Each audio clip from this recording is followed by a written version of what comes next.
This is a CBS News special report. I'm Carissa Lawson. A new round of hostages were just released under the Israel-Hamas ceasefire agreement, including the first American. American-Israeli citizen Keith Siegel was kidnapped from his kibbutz, along with his wife, in the October 7, 2023 attack. She was part of an earlier hostage release in November. Siegel is originally from North Carolina. He was released shortly after Yarden, Bibas and Ofer, Calderon were freed earlier this morning. They were both kidnapped from a separate kibbutz. Over 180 Palestinian prisoners are also expected to be released from Israeli custody today as part of this exchange. CBS's Haley Yarden is in Hostage Square in Tel Aviv for us right now. Haley, take us through the process. We've seen other hostages released in recent days. Now that we saw Keith Siegel turned over into the hands of the Red Cross, how soon will we actually be reunited with his family? Keith was handed over to the Red Cross. He was then brought and handed over to Israeli military officials, where then he was brought out of Gaza to a reception center. There, his wife was waiting for him.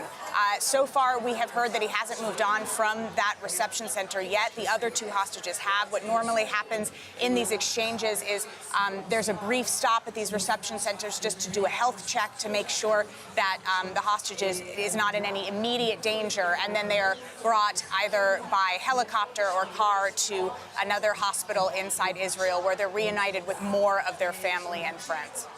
So describe the difference between the hostage releases that took place today and the chaotic scenes surrounding the release of hostages in Gaza on Thursday that brought basically condemnation from Israeli leaders.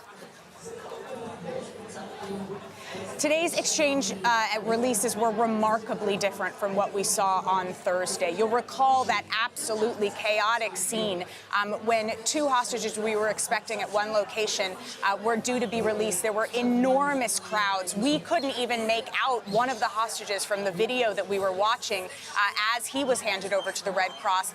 Another hostage, Arbel Yehud, as she was being walked through that crowd, looked absolutely terrified. Israeli Prime Minister Benjamin Netanyahu said that he was demanding more reassurances for that hostage safety would be taken into account. He delayed the release of the Palestinian prisoners. He eventually got those reassurances, and the prisoners were released. Today couldn't have been more different.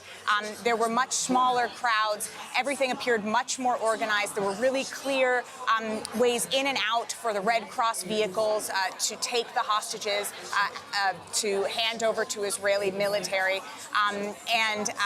The exchanges, the handover happened really quickly. So clearly there was a shift from what we saw on Thursday. So tell us something. What could possibly jeopardize this ceasefire deal and future releases at this point? This is an incredibly precarious deal. It's 3 phases. We're in the first phase. That lasts 42 days. Already over the last couple weeks, there have been a few moments where it looked like things could go off the rails. They haven't. But if you think about how much time there still is as part of this deal, there could be many more opportunities for things to fall apart. Each phase needs to be negotiated during the phase that comes before it. So we're approaching the point where the parties are going to have to come back to the table to negotiate phase 2 of this deal. That offers another opportunity for things potentially to go off the rails. But we've been speaking to people here despite this. Everyone's very aware of how precarious the situation is. Here in Hostage Square, people are overjoyed to see people returned to Israel from Gaza. And they're optimistic, but very cautiously so. Overjoyed for sure. For now, some bittersweet moments in this ongoing conflict.